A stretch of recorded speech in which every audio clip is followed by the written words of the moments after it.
Spring under versus spring over suspension. Let's talk about it. So the question was, why did you run your springs under the axle instead of over it like a more traditional setup? Now, just looking at the shape of these leaf springs and comparing them to these, you can see the difference in the amount of arch. Why is that arch important? Let's take a look at our fucking diagram I made. I stole this from my kids, so appreciate it. This is a spring under and this is a spring over suspension system. They're at the same ride height, which means the same distance from this axle to the bottom of the frame.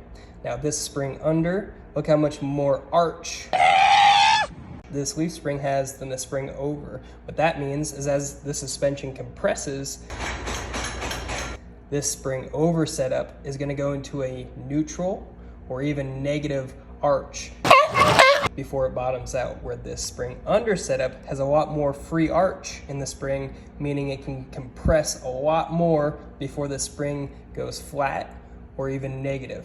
Okay, well, why does it fucking matter if my leaf spring goes neutral or negative? Well, you don't want your leaf springs going into a negative arch. It just kills the lifespan of your leaves, especially if it's on a vehicle that's designed to actually get used in the full range of suspension from bump to droop. Now, when it comes time to decide between a spring over or a spring under setup, it really depends on your application. This one is a pre-runner where I'm really prioritizing the amount of suspension travel and the low ride height over ground clearance, because you can see how much ground clearance that eats up having a spring under setup.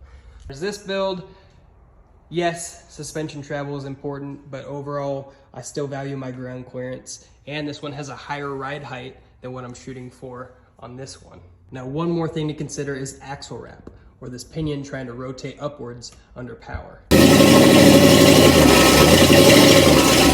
On a spring under setup, if you look at the eyelets of your springs and the center line of them, the axle is mounted a lot closer to the center line, whereas on a spring over, it's mounted on the opposing side of the leaf spring, which puts a lot more leverage on that spring, causing more axle wrap.